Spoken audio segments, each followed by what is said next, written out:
Residence degli Ulivi, l'incanto della natura per chi vive in città. Telefono 0962 96 4192 348 01 17 609.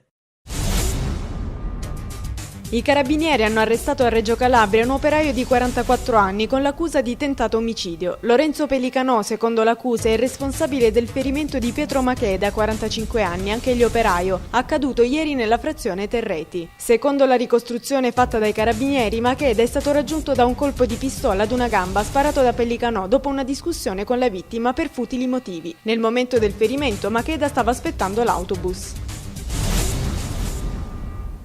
Prosegue senza sosta l'indagine della polizia sulla scomparsa di 2 bambini rom spariti dal campo nomadi di Cosenza. A denunciare la sparizione è stata la nonna dei 2 piccoli, preoccupata anche per la tenera età dei nipoti, che hanno uno 2 anni e l'altro solo pochi mesi. Tra le ipotesi al vaglio degli inquirenti, quella che è ritenuta al momento più probabile è che la vicenda sia da collegarsi con eventuali contrasti familiari. Gli inquirenti sperano nel buon esito della vicenda in tempi brevi.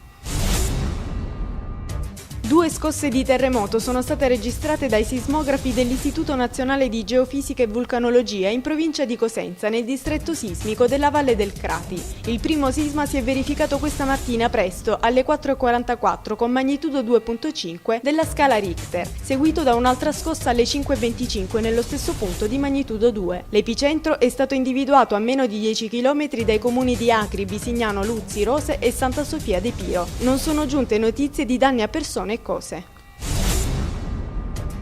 Il tavolo da picnic e lo spazio da barbecue cosparso di olio bruciato e diverse decine di chiodi sulla strada che porta all'area ristoro. Questo quanto hanno trovato il sindaco di Giffoni nel Reggino ed i suoi sostenitori che volevano festeggiare la vittoria elettorale del marzo scorso. È stato il sindaco Alvaro a chiamare i carabinieri ed a denunciare quella che ritiene un'intimidazione, anche se sui generis. Ben più chiaro invece il messaggio giunto alla ditta di Catanzaro che sta costruendo la chiesa voluta a Paravati dalla mistica Natuzza, a cui è stato intimato di non continuare i lavori.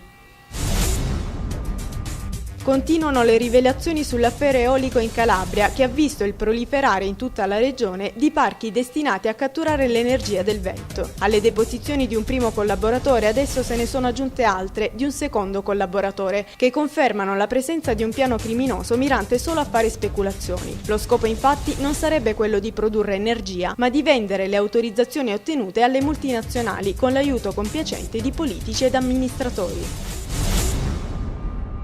C'è l'ombra della piovra mafiosa nel settore dell'energia anche in Calabria, è quanto emerso nella presentazione del rapporto di Legambiente Mare Monstrum 2010, presentato ieri a Venezia, focalizzato sul Mediterraneo italiano. Sul fronte degli illeciti ambientali rispetto al 2008 si è registrato un incremento di 5 punti percentuali ed anche qui le infrazioni sono maggiori proprio nei territori a più alta intensità mafiosa. La Calabria in questa classifica occupa le prime posizioni con 1160 infrazioni. C'è anche Giuseppe Scopelliti tra i 5 governatori regionali che hanno scritto a Tremonti chiedendo che venga riaperto il confronto sulla manovra che sta disponendo il governo. Scopelliti, insieme ai presidenti della regione Lazio, Campania, Molise e Abruzzo, chiedono che si tenga conto delle specifiche condizioni di svantaggio in cui versano alcune regioni e delle pesanti e gravi eredità lasciate ai rispettivi territori dalle passate amministrazioni.